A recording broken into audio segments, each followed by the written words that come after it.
Good morning, Dr. Courtney Lawrence. Welcome to the Valder Beebe Show live in Dallas, Texas. Are you well this morning? I'm doing wonderful. Thank you so much for having me. Well, I thought you had such an important topic. I was so glad to see you on my list. I want my audience to know also, too, that Dr. Courtney Lawrence is a board-certified physician in blood banking and transfusion medicine. And she's here to talk about the American Red Cross. It's calling on us, the public, to donate blood after the nation's blood supply dropped nearly 25% in June. Is that my statistics straight, Dr. Lawrence? You're exactly right, Valder. So the American Red Cross is declaring an emergency blood shortage because during June, we saw the national blood supply decrease by 25%. And it comes at a critically important time for patients. We know that between Memorial Day and Labor Day, it's what we call a high trauma season, which means there can be more unexpected injuries or accidents and people who present to the hospital potentially in need of a blood transfusion to help recover from those injuries. So what's driving this shortage? Could you just give us a little more on that? So in the summertime, we see that more people are active and outdoors. That could mean that they're hiking, biking, boating, or even just doing routine lawn care. At the same time, we're also seeing more people traveling, and so more cars on the road. And those two things can contribute to the increase that we can see in unanticipated serious injuries or in car accidents. And we know that someone who's been in a serious car accident may need dozens and sometimes 100+ units of blood to help them recover. At the same time, we've seen a decrease in our blood donations.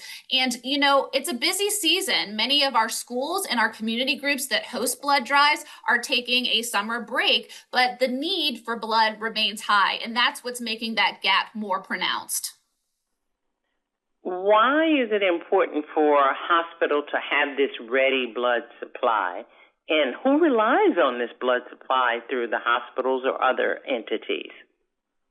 So every 2 seconds in the United States, someone needs a blood transfusion. And I think that really goes to highlight that blood transfusion is part of the backbone of modern medical care and is really critical as an access point to life-saving therapy.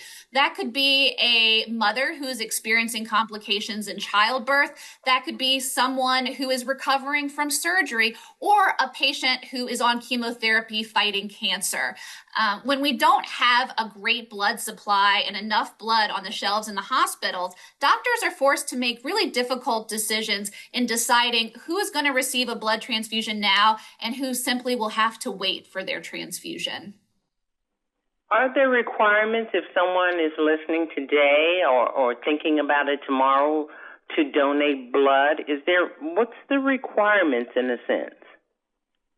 So we have found that probably close to 2/3 of Americans are eligible to donate blood at any given time, and yet only 3% do come in to donate. So I think for most people, it's just simply not front of mind, and they don't understand that the need is so great. So now that you know, the best thing that you can do is go to redcrossblood.org, where we list our eligibility criteria. So if you're feeling healthy and well, you can check and see if you are eligible and schedule an appointment.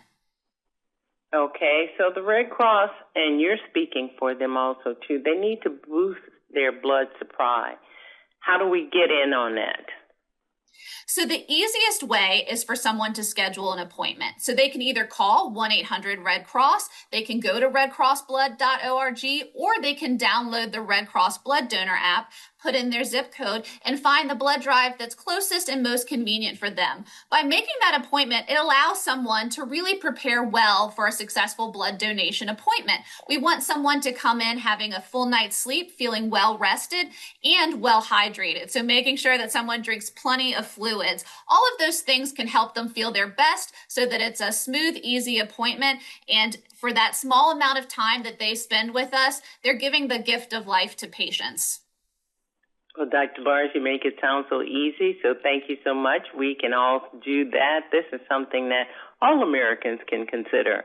I want to ask you one more time where they go online in case they're really interested. Absolutely. So if you think you may be eligible to donate blood, we encourage you to call 1-800-RED Cross or to go to redcrossblood.org to find an appointment to donate closest to you. Dr. Courtney Lawrence, I want to thank you so much for stopping by the Valder Beebe Show and talking about such an important topic. Have a good morning. Thank you so much, Valder. Hi, I'm Valder Beebe, host of the Valder Beebe Show. We have over 1,000 videos on ValderBeebeShow.com and YouTube.com/ValderBeebeShow. We upload new videos daily. Our site is a modern baby boomer platform with news and information important to boomers. Subscribe to YouTube.com/ValderBeebeShow and stay connected as I interview the world's most fascinating people.